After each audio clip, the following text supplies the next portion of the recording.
গ্রামে দেখা যায় মাঝিরা নৌকা নিয়ে সাগরে যায় মাছ ধরার জন্য। বর্তমানে আমাদের এমনটাই হয়ে গেছে যে মাছ চাষ মানুষ করতে অ্যাভেলেবেল, এবং সেটা এখন দেখা যায় না। মাছে ভাতে বাঙালি সে কথাও কিন্তু এখনো বলা যায় না।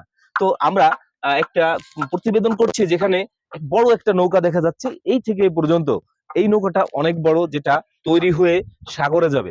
আসলে এইটাকে তৈরি মূলত বলা যাবে না, এটা হচ্ছে মেরামত হচ্ছে।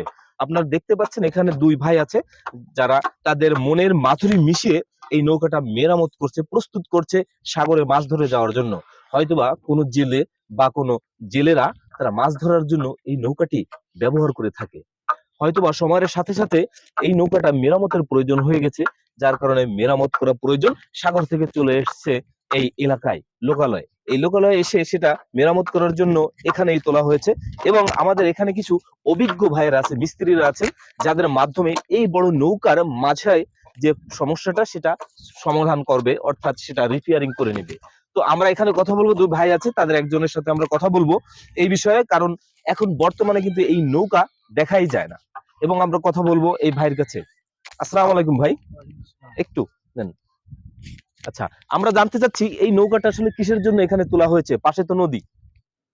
মেরামত করবো চাই। এটা মেরামত করবেন একটু মেরামত করার জন্য। আসলে এই নৌকাটার সমস্যা কি? এই আমরা দেখতে পাচ্ছি মাঝখান থেকে ফেটে গেছে, পুরাতন হয়েছে এজন্য ফেটে গেছে।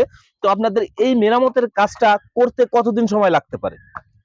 প্রায় 15-20 দিন। 15-20 দিন সময় লাগবে। হ্যাঁ, 15-20 দিন যদি এই মেরামত করার কাজে ব্যয় হয়, তাহলে এই বড় নৌকাটা তৈরি করতে আসলে কতটা সময় লাগে এটা আমরা একটু জানতে চাই। একটা আনুমানিক হিসাব দিন যে 1 এই মাস, পুরো নৌকাটা তৈরি করতে কতদিন সময় লাগতে পারে? 1.5 মাস, 1.5 মাস সময় লাগবে। দুইজন নাকি আরো বেশি লোকের? 4-5 জন। 4-5 জনে আমরা আমাদের মিস্ত্রি ভাইয়ের কাছ থেকে জানছি যে 4-5 জনে যদি একটানা কাজ করে সেক্ষেত্রে 1 থেকে 1.5 মাস সময় লাগবে এত বড় একটা নৌকা তৈরি করার জন্য। এবং নৌকাটা রিপেয়ারিং করার শেষে কোথায় যাবে? সাগরে। সাগর। সাগরে যাবে মাছ ধরার জন্য। কারণ সাগরে যে জেলেরা মাছ ধরতে যায়, তারা এত বড় নৌকা নিয়ে আসলে কিন্তু যায়, কারণ তাদের যুদ্ধ করতে হয় পাহাড় সমান বড় বড় ঢেউয়ের সাথে। আর সেই সাথে তাল মিলিয়েই এই বড় নৌকা কিন্তু দুলে দুলে মাছ ধরে জীবিকা নির্বাহ করে আমাদের এলাকার জেলেরা। তো ভাই, আপনাকে অসংখ্য ধন্যবাদ, আমাদের সাথে থাকবেন।